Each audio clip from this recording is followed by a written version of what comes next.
My name is Paul Chandler, 61 years old, and for 20 years I was the man who paid for a Christmas everyone said I ruined. This year I heard my son-in-law tell the neighbors my family only breathed easier when I wasn't around, while my own card was paying for the party he stood in.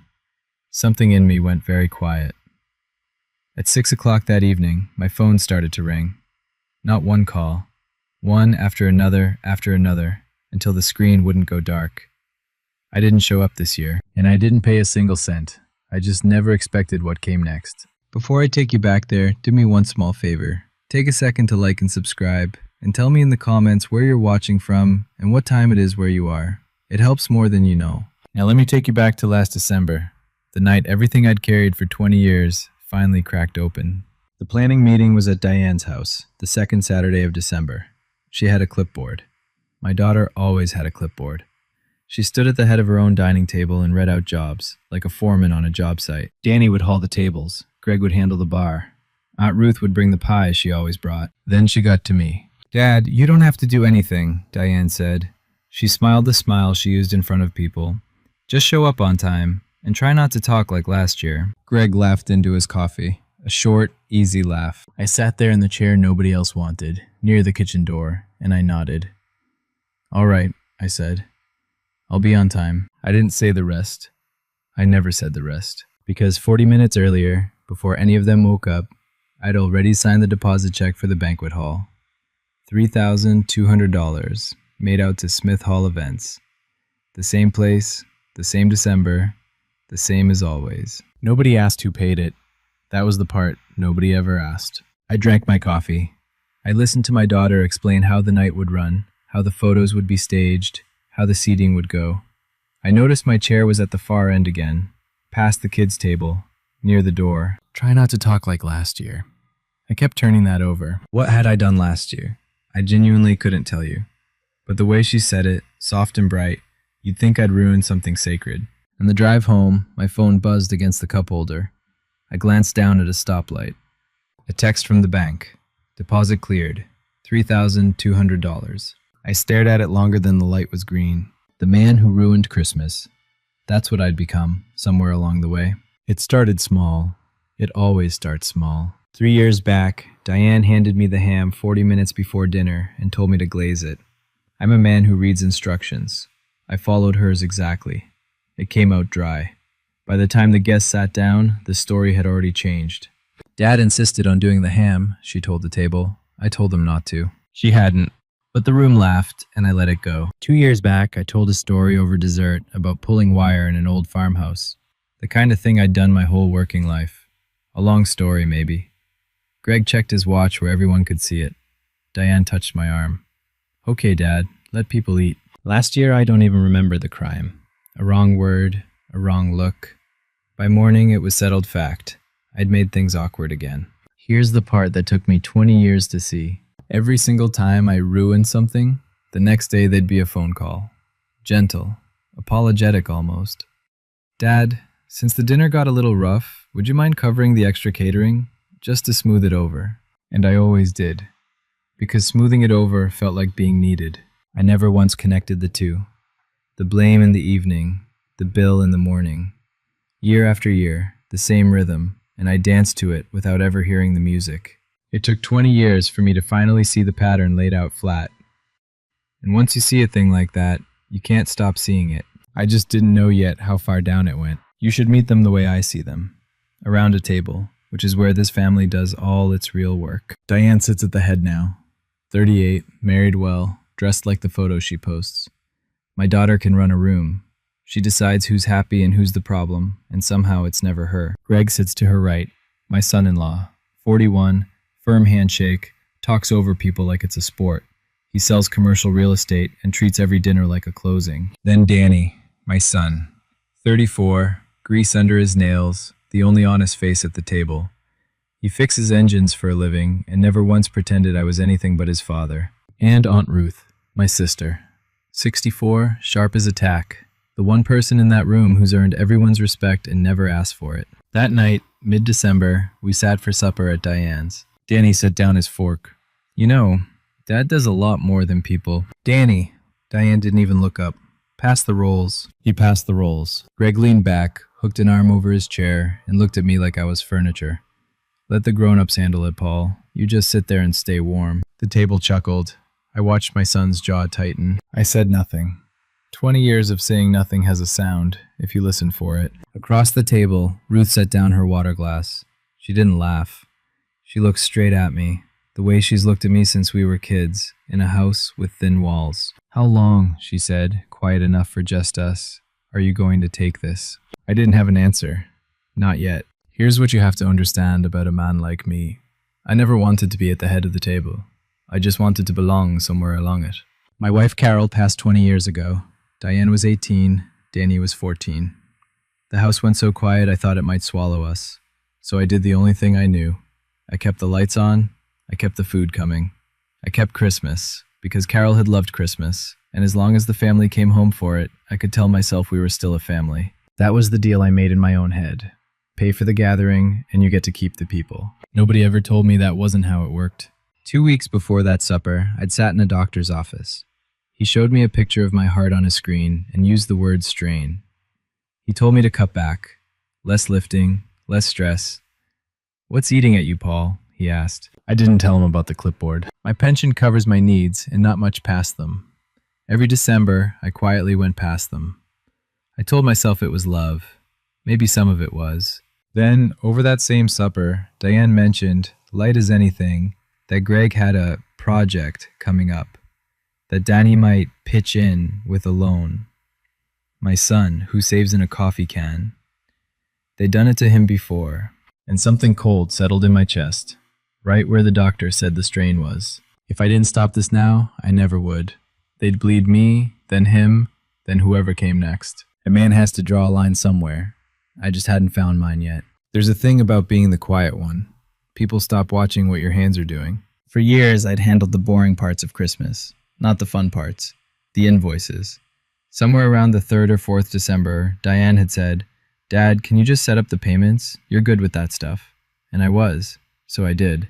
The banquet hall, the bakery, the lighting company that strung the place every year, the rental tables, the lemons, the florist. One by one, I'd put them on automatic payments out of my own account, because it was easier than chasing checks, and because being useful felt like being loved. What none of them ever noticed was whose name sat on those contracts. Not Diane's, not Greg's, mine. Paul Chandler, on every single one. The account holder, the payer, the man the vendors called when something went wrong and never told the family about, because I always just handled it. To everyone at that table, Christmas simply appeared. The hall was booked, the cake showed up, the lights came on. Magic, more or less. Diane took the credit in front of the neighbors, and I let her, because what father doesn't want his daughter to shine? I sat at my kitchen table that night and pulled up the accounts I hadn't really looked at in years. Vendor after vendor, autopay after autopay, all flowing out of one account. Mine. They thought Diane held the keys to Christmas. They'd thought it so long, it had become true in their minds. But every door to that holiday opened with my key.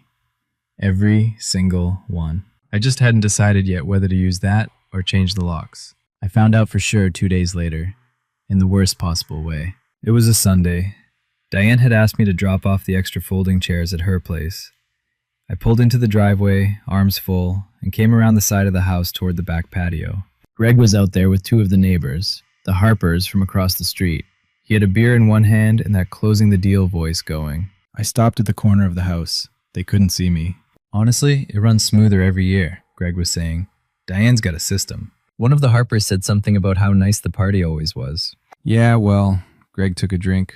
Between you and me, it's better when the old man stays out of it. He just gets in the way. We carry the whole thing, me and Diane. He shows up and finds something to ruin. And then I heard her. Diane. Standing right beside him. She laughed. My daughter laughed, easy and warm, and didn't say one word to correct him. I stood at the corner of my daughter's house with 4 folding chairs in my arms, and I felt something I'd been holding for 20 years just quietly set itself down. I want to be honest with you, because I've thought about this moment 1,000 times since. I wasn't angry. I keep waiting, even now, to feel the anger, and it never quite comes. What I felt was clear. For the first time in years, I could see the whole thing, top to bottom. No fog. We carry the whole thing. The old man just gets in the way. I set the chairs down against the fence. Quietly. I didn't announce myself. I got back in my truck and I drove home, and I didn't turn on the radio. That night I opened my laptop and I started reading every contract, one by one, from the beginning. I'm a man who likes a number. Numbers don't laugh at you. So that night I built one. 20 Decembers. Halls and cakes and lights and rentals and the gifts I bought that wore other people's tags. I went back through old statements until my eyes burned and I added it all up. The total sat there on my screen, glowing in the dark kitchen. I won't say the number out loud. But each year it came to about what a decent used car costs. Stretch that over 20 Decembers and you're looking at a paid-off mortgage, or the comfortable retirement my doctor wished I had. I'd handed it over a slice at a time and called each slice love. I sat with that for a long while. Then I did the math that actually mattered, not the money, the other thing. In 20 years of paying, how many times had I felt like a father at that table, and not a wallet with a pulse? I couldn't think of one. Not one. That's when I decided. I wasn't going to fight anybody, I wasn't going to make a scene, or send a furious message, or shame them in front of the neighbors. That's not who I am, and it's not how you win this. I was simply going to stop. This year, I would not show up. And every payment I'd been making, out of the goodness of a heart the doctor said was strained, I would put back where it belonged. But I'd do it the right way. I'd warn the family first. I wouldn't leave a vendor unpaid or a stranger holding my mess. I opened a new message to Diane. I typed 3 sentences. My thumb hovered over send. Then I stopped. There was one thing I had to do first. Monday morning I made phone calls. Calm ones. The kind of calls a man makes when he's finally doing the obvious thing. I started with Smith Hall Events. A pleasant woman named Sharon answered. I'm the account holder on this year's booking, I said. I'd like to cancel my reservation, and cancel the automatic payment going forward. A pause. Keys clicking. Mr. Chandler, you've held this account a long time. You sure you want to cancel? I'm sure, but I don't want to leave anyone stranded on the holiday. I'd thought about how to say this. My daughter, Diane Whitlock, is the one who actually runs the event. If she wants the hall, she can book it in her own name and put it on her own card. Send her over to you. I'll give you her number. Another pause, longer this time. I'm sorry, sir. I want to make sure I have this right. Every year, the booking and the payment have come from you. Every year, I agreed. But not this year. This year, whoever wants the party puts their own name on the line for it.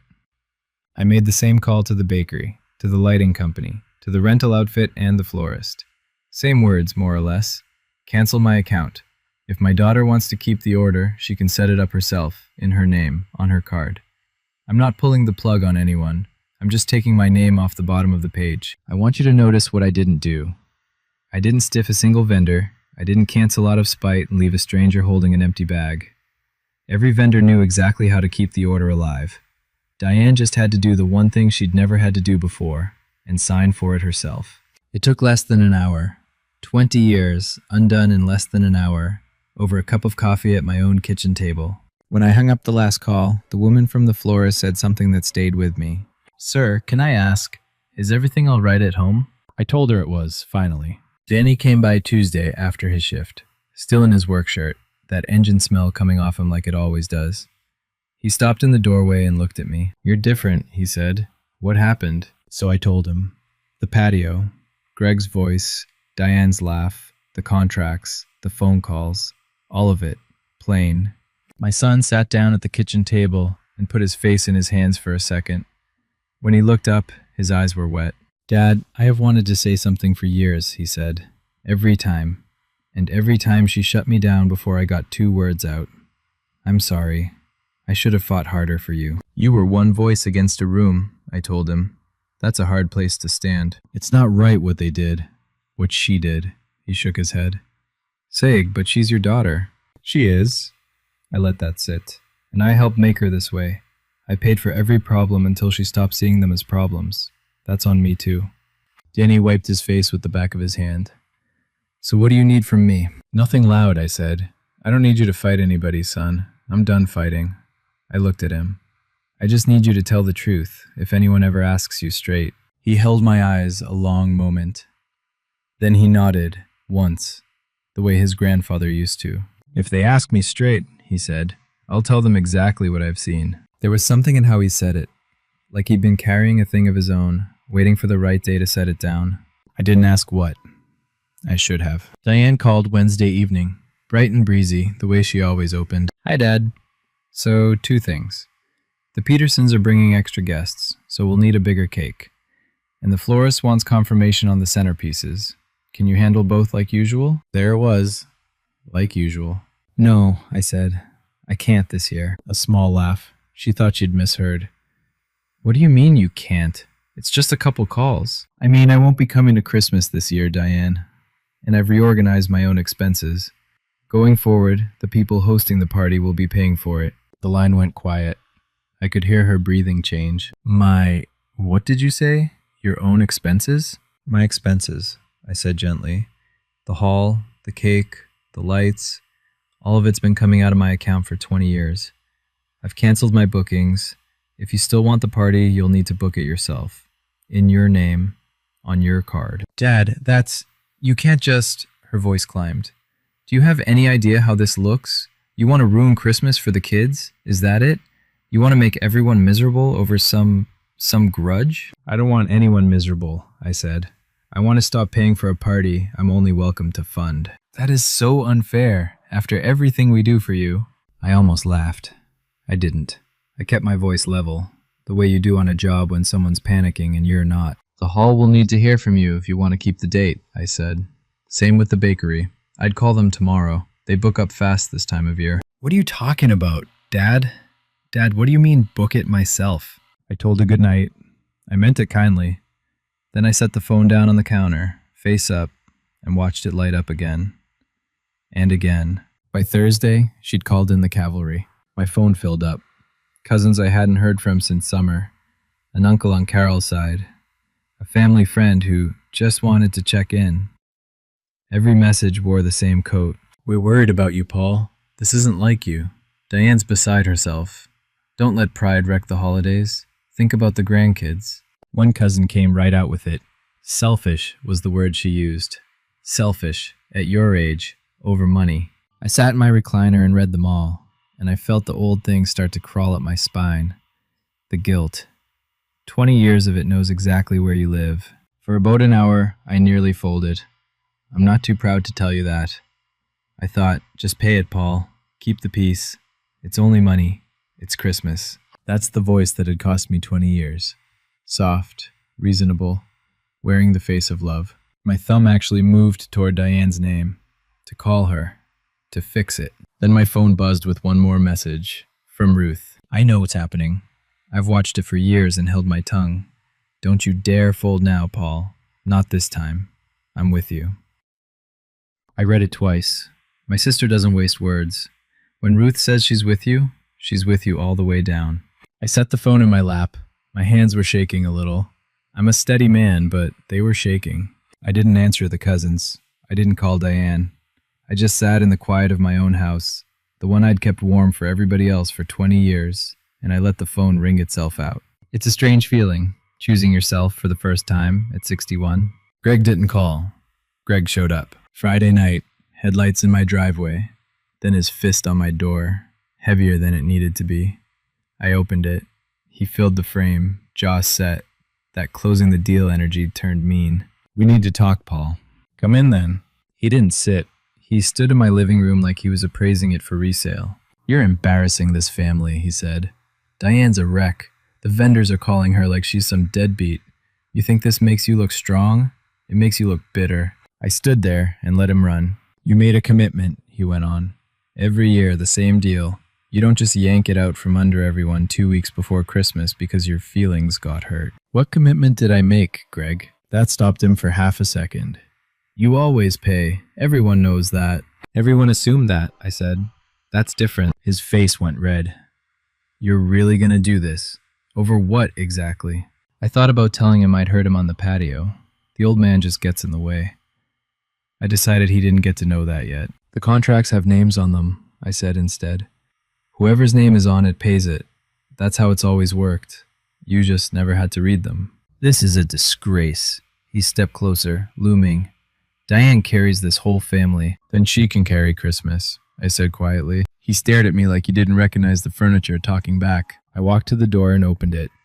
The cold December air came in. Good night, Greg. Drive safe. He left. He had to. There was nothing left to say to a man who'd finally run out of yes. I locked the door behind him. I wasn't there for this part. Danny was. He told me later, sitting at my kitchen table, and I'll tell it the way he told me. Diane went down to the banquet hall to rebook it in her own name, sure it would be a 5-minute formality.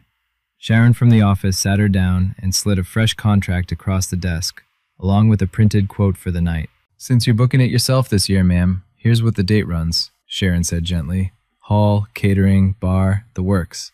We'll need a card on file and a deposit to hold it. And she turned the quote around so Diane could see. Danny said he watched his sister's face do something he'd never seen it do. The color left it. Her eyes moved down the page, line by line. The hall, the catering, the bar, the lights, the flowers. Numbers she had never in her life had to look at. At the bottom, the total. Then Sharon, trying to be helpful, pulled up the account history on her screen. You've been with us a long time as a family. Same booking every December. She paused, reading. Always under the same name, looks like. Diane leaned in, and there it was, year after year, paid in full. Paul Chandler. Paul Chandler. Paul Chandler. She just sat there, Dad, Danny said, staring at that screen, like the floor moved. For the first time, my daughter was looking at the true cost of the night she'd taken credit for her entire adult life. Not the fun of it, the freight of it. She didn't say anything for a long time, Danny told me. Then she asked Sharon the weirdest thing. What'd she ask? Danny met my eyes. She asked, he paid for all of this? Every year? And Sharon said, yes, ma'am, always has. She had never known those numbers, because she had never once had to see them. What'd she ask? Danny met my eyes. She asked, he paid for all of this? Every year? And Sharon said, yes, ma'am, always has. She had never known those numbers, because she had never once had to see them. What did Diane do, staring down a bill she couldn't cover 2 weeks before Christmas? She did what this family always does. She turned to the next person she could lean on. Danny. She called him that same night. He put it on speaker so I could hear, sitting right across from me at my table. Danny, I need you to float me some money, just till January. The whole thing got complicated, Dad's being impossible, and I'm stuck. My son looked at me. I didn't say a word. This was his line to draw, not mine. How much? Danny asked. She named a number, a big one for a man who saves in a coffee can. No, Danny said. Silence on the line. What? I said no, Diane. I'm not paying for your party. Same as Dad. Are you serious right now? After everything? After everything what? Danny's voice stayed even, but I heard the years in it. After you told everyone I was the screw-up little brother? After you talked about Dad behind his back to anyone who'd listen? A pause. I never said anything about Dad. And here's where my son surprised me. You texted me, Diane, 2 Christmases ago. I still have it. You called him a sad old man who buys his way in. Your words. I felt that one land in my chest. Not anger, just an old ache confirmed. The line was very quiet now. Delete that, Diane said. Her voice had changed, smaller. No, Danny said. I'm not going to use it against you. That's not how Dad does things, and it's not how I do things either. I just wanted you to know I remember. A beat. I'm deleting it after this call. I don't want to carry it anymore. He hung up, and a second later I watched him delete the message, right there at my table. He looked at me, almost apologetic. I didn't go looking for that, Dad. She sent it to me once, a long time ago. I held on to it too long. He set the phone down. We're not going to win this by throwing her own words back at her. We win it by being the people she said we weren't. I told him I understood. I understood completely. Let me step out of the story for just a second, because I have a feeling some of you know exactly where I'm sitting right now. Maybe you've been the one who quietly carried your family. The one who paid, who fixed, who smoothed it over, and got treated like it was nothing. If that's you, do me a favor and tell me in the comments where you finally drew your line. I read them. I really do. And if you want to know what happened at 6 o'clock that Christmas Eve, stay with me. The hardest part is still coming. Hit like and subscribe so I know you're walking through this with me. Now, back to it. The last 2 days before Christmas Eve were the loudest quiet of my life. Diane called. I let it ring. Greg called. Let it ring. A cousin or two, an unknown number that was probably a vendor wanting to know what on earth was going on. I let them all ring. It wasn't cruelty. I'd said my piece, clearly and kindly. There was nothing left to negotiate. A man can only repeat himself so many times before silence is the more honest answer. So I did something I hadn't done in 20 Decembers. I took care of my own house. I cleaned the place. I put up the small tree Carol and I had bought our first married Christmas, the one I usually skipped because I was too busy funding everyone else's. I strung one strand of lights. I bought a turkey breast, not a whole bird, because it was just going to be me and Danny. Ruth called once, and that one I answered. "You holding up?" she asked. "I'm all right," I said. And the strange thing was, I meant it. "They're scrambling," she told me. "Diane's calling everyone. The story keeps changing about whose fault it is." She paused. "You know she's still going ahead with the whole party, right? Booked the hall in her own name, put down the deposit, the works." That surprised me. "Why would she, if she can't pay for it?" "Because she's sure you'll cave." Ruth's voice was flat. "She told her cousin you always do, that you'll show up Christmas Eve, see the grandkids, and quietly settle the bill like you have for 20 years. She's betting the whole night on it." I let that sit. She wasn't wrong to bet that way. That had always been the safe bet. "Not this year," I said. "That's what I told her. She didn't believe me." Ruth paused. "You're doing the right thing, little brother. Carol would have done it 20 years sooner." That got me. Carol would have. Christmas Eve morning, I stood at my kitchen window with a cup of coffee and watched the snow start. Light, then steady. The whole town going white and soft. Somewhere across town, the banquet hall was being set up for a party I'd always paid for and was no longer attending. Tables I wouldn't be at, a chair with my name that would sit empty. I had no idea what they'd do when they realized I truly wasn't coming. I was about to find out. Again, I have to borrow Danny's eyes for this. He went to the party. I asked him to. I wanted one honest witness in that room. At 5:45, Smith Hall looked like Christmas always looked. Warm light spilling out the windows onto fresh snow, a tree in the corner, the string lights I'd paid a company to hang, glowing like nothing was wrong. The neighbors came. The Harpers from across the street, the ones who'd heard Greg say, "I just get in the way." Cousins, friends, the whole crowd that made up the audience for Diane's perfect night. And Diane played her part. Danny said she was flawless out front, greeting people at the door, taking coats, laughing at the right moments. The gracious hostess of a holiday she had no idea how to pay for. But Danny was watching the edges, and at the edges, it was coming apart. Sharon from the office stood near the bar with a folder, waiting for a private moment that Diane kept not giving her. Diane had scraped together the deposit to hold the date, but the balance for the night was due on the night. That was the deal when you booked it yourself, last minute, with no history. A bartender asked who was settling the tab and got a tight smile and no answer. The bakery had called twice that afternoon about their own unpaid balance. My chair sat at the far end of the table, empty, past the kids' table, near the door, where they always put me. Tonight, nobody was in it. Danny said people kept glancing at it, asking where Grandpa Paul was.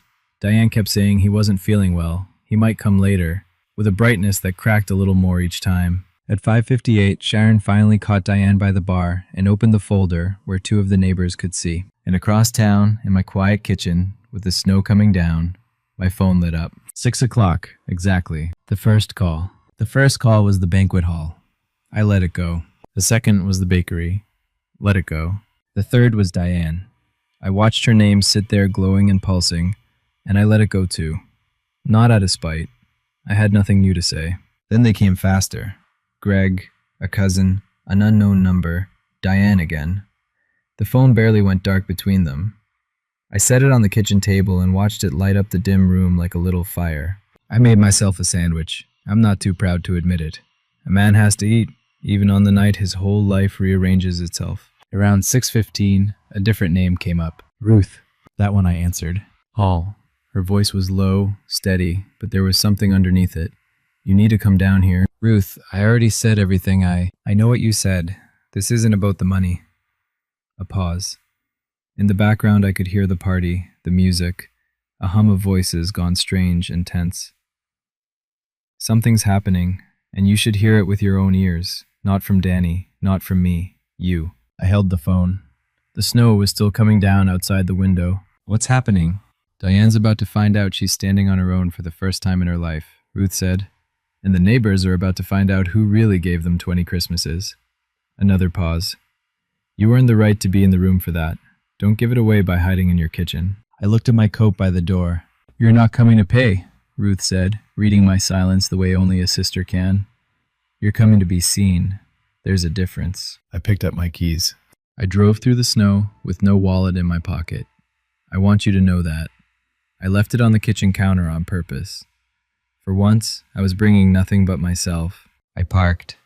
I walked across the lot in the cold, up to those warm windows, and I opened the door. The room turned. It's a strange thing, walking into a party that your money built, where you've always been the joke at the far end of the table, and feeling the whole room go quiet because you arrived. The music kept playing. The people did not. Diane was by the bar, and she was not flawless anymore. She was pale. Sharon from the office stood beside her with the open folder. Two of the neighbors, the Harpers, stood close enough to have heard everything. Greg hovered behind his wife, jaw tight. Diane saw me and something flickered across her face. Relief, almost. Like the cavalry had come. Like Dad always comes. Dad! She took a step toward me, voice pitched for the room. Thank God. Tell them there's been a misunderstanding. Tell them you'll... She caught herself. We'll get this sorted. I stood just inside the door, snow melting off my shoulders, and I looked at my daughter. There's no misunderstanding, I said, calm, not loud. The room leaned in to hear me anyway. Dad, you're doing it again. Her voice sharpened, going for the old script in front of the old audience. You're ruining Christmas. You always ruin Christmas. And there it was, the phrase. 20 years of it, said out loud in a full room. I didn't raise my voice. I found you rarely need to. I didn't ruin anything, I said. I just stopped paying for a party I was never really invited to. The room went so still, you could hear the lights buzz. Then, from somewhere behind me, a voice spoke up. It was Sharon, the woman from the hall's office. She wasn't trying to make a scene. She was trying to do her job. And she was confused, and confusion makes people honest. I'm sorry, she said, looking between me and Diane. I just need someone to settle tonight's balance. She hesitated, then added the thing that changed the room. I told Mrs. Whitlock when she booked. It's the first time in all these years the account hasn't been under her father's name. Every Christmas before this one, Mr. Chandler paid for the whole night himself. The hall, the catering, all of it. I just assumed. She didn't finish. She didn't need to. The room did the math out loud, in a dozen quiet faces at once. I watched it move across them. The Harpers, who'd heard Greg brag on his patio that the old man just got in the way. The cousins who'd texted me the words selfish. Friends who'd spent 20 years complimenting Diane on a beautiful party. Every one of them turning, slowly, to look at the empty chair at the far end, the one near the door, the one with my name on it, and then turning to look at me. I didn't say a thing. This was the kind of moment that ruins itself if you talk over it. Greg's face was the one I watched. He'd been wearing this loose, in-control smile since I walked in, the look of a man sure the room was still his. I saw it go, saw it slide right off him as he realized the neighbors he'd performed for had just learned exactly who'd been carrying the thing he took credit for. He looked at the Harpers. The Harpers looked at the floor. Diane stood frozen by the bar, the quote and the contract on the counter beside her, her audience reassembling itself in real time around a truth she'd buried for 2 decades. Dad, she started, Let him finish hearing it, said another voice. Danny, stepping out of the crowd. My son stood in the middle of that room, grease still under his nails, and he didn't raise his voice either. He learned that from me, I suppose. I want to say something since we're all here. He looked around, steady. For years, every Christmas, the story was the same. Dad ruined it. Dad got in the way. Dad made it awkward. He let that hang. I heard it so many times I almost believed it. Nobody moved. But here's the thing nobody mentioned. The man who supposedly ruined Christmas was the only reason any of us had one. He paid for all of it. The hall, the food, the lights you're standing under right now. Danny's voice caught, just slightly. And we let him sit by the door and called him the problem. A few people looked at their shoes. One of the cousins who texted me set down her drink. Then Ruth stepped up beside him, my sister, the one person in that family nobody dared dismiss. I've watched this for 20 years, she said, and her voice carried without trying. I held my tongue because it wasn't my house and they weren't my children. That was my mistake. She looked right at Diane. Your father is not the man who ruined Christmas. He's the man who has quietly given you one every single year while you let people laugh at him for it. Diane's mouth opened, closed, and for the first time in 20 years, nobody in the room jumped in to defend her. No chuckle, no, okay, Dad. No one touched her arm and steered the moment somewhere kinder for her. The silence belonged to her now. All of it. Danny looked at me across the room. My dad never ruined Christmas, he said. My dad was Christmas. I let my son's words settle over the room. Then I spoke, because some things a father should say himself. I'm not here to embarrass anybody, I said. That's not why I came. I looked at the faces, neighbors, family, people I'd fed for 20 years without one of them knowing it was me. I loved doing it, in the beginning, keeping Christmas. After my wife passed, it was how I held us together. I felt the old grief move, quiet and familiar. But somewhere along the way, I started believing the only way to keep my family was to pay for them. And once you believe that, people will let you. Nobody spoke. I'm 61. My heart's not what it was. And I'm done buying a seat at a table where I'm treated like I don't belong. I turned to Diane. Not cruel, just done. I'm not angry with you, but I'm finished paying to be the joke at the end of the room. Diane's eyes were wet now. The performance was gone. There was just a frightened woman behind it. So here's how it goes from now on, I said, and I kept my voice even and kind. Whoever hosts, pays. That's only fair. And me? I'll still come, if I'm wanted. As a father, not as a checkbook. I let that be the last of it. That's all I came to say. I turned toward the door. The snow was still falling beyond the glass, soft and clean. Nobody stopped me. Not one person reached for my arm to keep the peace, the way they always had. And walking out into that cold, lighter than I'd felt in 20 years, I realized something. For once, I'd kept Christmas by leaving it. The party didn't recover. Danny told me people drifted out within the hour, the way folks do when the air's gone out of a room. The neighbors said their polite goodbyes and took their new knowledge home with them. Diane settled what she could that night and put the rest on a payment plan Sharon set up for her. Part on a card, the balance over the next 2 months. The full freight of one Christmas landing on the woman who'd taken credit for 20 of them. I won't pretend I didn't feel something hearing that. Not triumph. Closer to grief. It's a hard thing to watch your child finally feel the weight you've been carrying for them. The story moved through that small town the way stories do. By New Year's, the version going around wasn't, Paul ruined Christmas.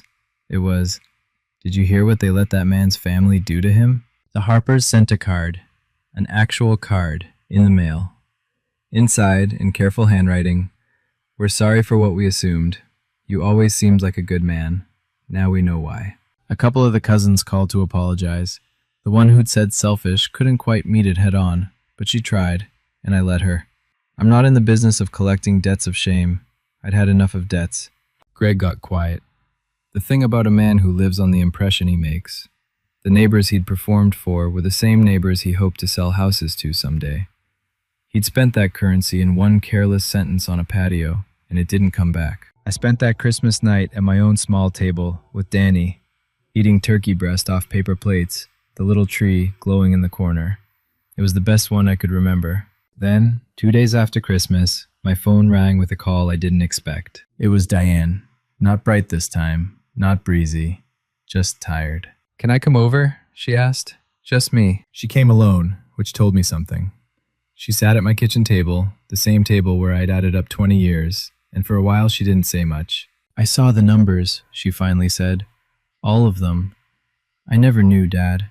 I swear I never sat down and looked. I know, I said. I made it easy not to. She turned a coffee cup in her hands. Everyone keeps asking me how I let it happen, and I don't have a good answer. It was always handled. You always handled it. I never had to think about it, so I didn't. I didn't rush her. I've learned the value of letting a quiet sit. Greg's furious, she said. Not at himself, at me. Says I made him look like a fool in front of the whole neighborhood. A short, bitter laugh. Like it was my job to keep him from saying it. There it was, the thing I'd half suspected. I let it pass for now. I don't know how to do this, she admitted, and her voice broke a little. I don't know how to do Christmas. The money, the planning, any of it. You always... She stopped. I'm 38, and I don't know how to throw a party I actually pay for. And I felt it then. Not vindication, the plain sad truth of it. I'd done this. Not the cruelty, that was hers, but the helplessness. I'd paid for everything so long that my own daughter never learned to stand. I'd called it love, and it had crippled her. You'll learn, I told her. It's not too late to learn. She looked at me like she wanted to believe it. After she left, the old voice came back, the reasonable one, the one that sounds like love and costs you everything. She's struggling, Paul. She came to you. She apologized, more or less. Why not help her out, just this once? Cover the rest of that balance. Set up a little fund for next year. You have it. What's it for, if not your kids? I sat in the dark with that voice for a long time. It's a persuasive thing, 20 years deep. I actually got as far as opening my banking app. Thumb over the screen. It would have been so easy. 3 taps and I'd be the man who fixed it again. The needed one. The hero of the morning after. That's exactly what scared me. Because that voice wasn't love. It was the same hook that had held me for 2 decades. Help once, and you're back on the line. Help once, and she never learns to stand. And we do this dance again next December with a different excuse. My phone buzzed. Danny. Don't do it, Dad, the text said. Whatever you're thinking about doing, don't. I almost laughed. The boy knows me. A second later, one from Ruth. Saw Diane's car at your place. If she asks for money, the answer is the same as last week. I set the phone down. I closed the banking app without doing a thing. It turns out the hardest part wasn't standing up to Greg or walking into that party. The hardest part was sitting alone in my kitchen and not rescuing my own daughter from a lesson she needed to learn. Love, I was finding out at 61, sometimes means letting the people you love stand on their own 2 feet, even when every part of you wants to catch them. The crack between Diane and Greg didn't stay quiet for long. Some things, once they split, keep splitting. I heard about it from Denny, who heard it from Diane. There'd been a fight. A real one. The kind that doesn't get smoothed over by morning. It started over the bill, of course. Greg wanted to know how Diane planned to fix the mess. Diane reminded him that he was the one who'd run his mouth on the patio where the neighbors could hear. You told everyone we carried this family, she'd said. You told them Dad just got in the way. You said he'd pay like he always does, Greg shot back. That was your read, your father, your call. There it was, out loud, between the two of them. The whole partnership that had pushed me to the end of the table for 20 years, turning on itself the moment the money dried up. Each one reaching for the other to take the blame. It turns out a marriage built on someone else's wallet gets thin fast when the wallet closes. I didn't celebrate it. I want to be clear about that. Watching my daughter's marriage strain wasn't a prize I wanted. But I'd be lying if I said I didn't feel the ground shift. The alliance that had run me down for 2 decades was no longer aimed at me. It was aimed at itself. They're talking about counseling, Danny told me. Or talking about not talking. Hard to say. That's between them, I said. And I meant it. I was finally, blessedly, out of the middle of it. For 20 years, I'd been the glue holding a thing together that maybe shouldn't have been held. Now the glue was gone, and everyone was finding out what was actually load-bearing. It wasn't me. It never had been. The next Christmas looked nothing like the 20 before it. There was no banquet hall, no catering bill, no rented linens, no string lights hung by a company. There was my house, the one I'd kept warm for everyone else all those years, finally warm for me. I hosted. Small. I made the turkey myself, the way Carol used to, looking up half the steps as I went. Danny brought a girlfriend, a kind woman who laughed easily and asked me about my work like it mattered. Ruth came early and stayed late and bossed me around my own kitchen, which felt exactly right. And Diane came. She came with the dish she'd made herself, a little lopsided, and she came with her hands empty of demands. No clipboard, no assignments, just my daughter, quieter than I'd ever seen her, asking if she could help set the table. Things weren't fixed. I want to be honest with you about that. You don't undo 20 years over one turkey. There was a carefulness between us, a tenderness with bruises still under it. She and Greg were living apart by then, figuring out whatever they were going to figure out. But she was learning. She'd thrown a small birthday for her kids that fall and paid for it herself, and she'd called to tell me about it, proud as a girl, and I'd been proud right back. That Christmas, I sat at the head of my own table, not because I'd paid for it, because my family put me there. The grandkids ran around the little tree, Ruth told a story that made Danny laugh so hard he choked. The snow came down outside the same as it always had, and nobody, not once, all night, called me the man who ruined Christmas. Late that night, after the grandkids had crashed on the couch and Danny was washing dishes he insisted on washing, Diane found me by the window. We stood there a minute, watching the snow. "I owe you more than I can say," she said quietly. "I'm not going to try to say all of it tonight. I'd get it wrong." "You don't have to," I told her. "I do, though. Just one part." She turned to me. "Thank you, Dad, for all those years. I never once said it. I never even saw it." Her voice went thin.